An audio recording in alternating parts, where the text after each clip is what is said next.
Well, hottest day so far in Washington. I think it got over 90 degrees. So we're not wearing a wig, we're not wearing any dog ears, we're just trying to survive. Probably be up late because my house is a sauna. And yes, people from the Pacific Northwest have not had a lot of heat this year, so we're like totally not used to this. This would be a cool day in some parts of the country. But yes, I just feel like talking and I'm not exactly sure the gist. The whole subject of religion, and this will give that one guy who likes to dislike every single thing that I do that has anything to do with the religion one more try or one more chance. Oh, yeah, about religion. It's funny when I hear people say to atheists, well, why don't you just, why even live? You know, you don't have any point. There's no point to what your life, because there's no afterlife. First of all, we don't know that. Nobody knows that. That's the hard part for me. The part that I find so annoying about theists is they have this whole attitude like, oh, we know we're going to go to heaven and we're going to be with our loved ones. It's really a nice thought, and you know, it would be a nice thing, but you don't know that. Nobody knows that. And it's kind of annoying when somebody acts like, oh, well, we know. It's like, no, you really don't know. Nobody knows what happens when you die. Clarification, atheists aren't necessarily people who don't believe in life after death. Atheists are people who plane just flew over. I'm right by Painfield, so you see there's a lot of that.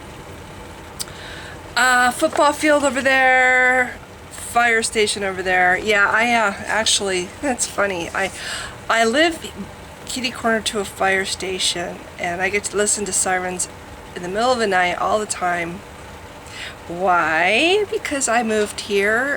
One of the reasons I chose to move here is because there was a fire station kitty corner to my condo, because the guy I was taking care of was so ill. It was a perk. My former apartment was right by Stevens Hospital, so that was very close. So when I had to move out here to South Everett, that was one thing that I was regretting, was the fact that I knew this guy was going to be moving with me because he was no longer able to keep his place. And so I was kind of looking around at what's close by, and you know, there's a very large fire station. And that was one reason why I went with this place. A little steep for me. I actually thought I'd have this assistant, a little bit more assistance than I did, but whatever. Back to religion and the whole thing about religion. No meaning to your life if you don't have belief in the afterlife. Well, atheists mostly, I don't think atheists believe in the afterlife. First of all, it's not something that bothers me. If there is or if there isn't, what's the difference? You know, I don't understand why. I have several theist friends that say, you know, I just can't even, I don't want to even think about think that there's not something after. I don't understand that. It's like we have lifespans 4 times longer than many species on this planet. That's a pretty long time to be on this planet. Yeah, I'd say that's pretty good. And that's a lot of time given to us to make a difference to others, you know? I hope I mean, that might be one reason why I'm still here, is I don't feel like, I feel like there's a lot of good in me, and I'd like to show it. I'd like somehow to make a difference for somebody in this world.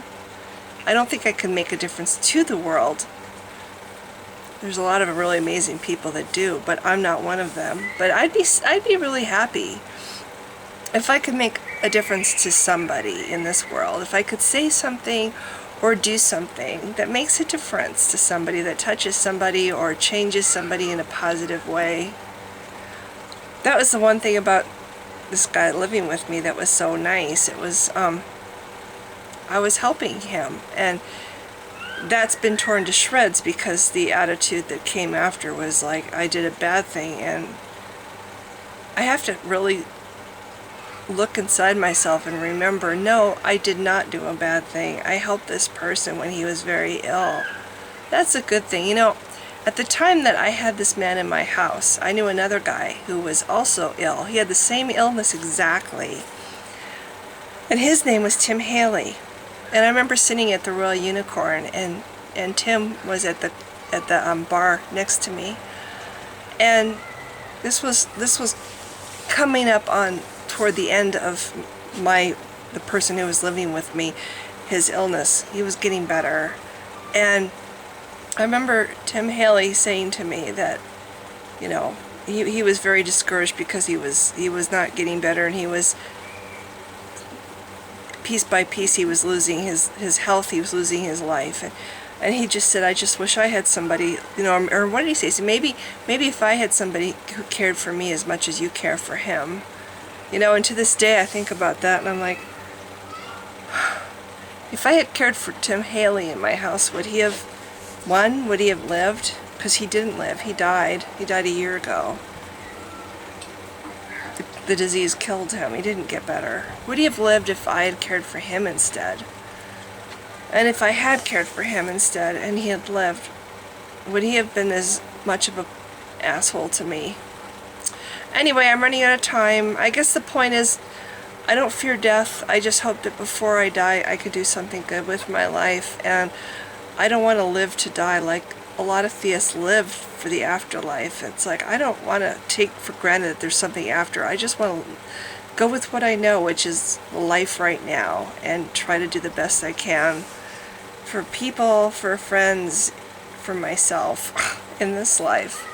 So I'd keep going, but I'm running out of record time. So thanks for listening. Bye.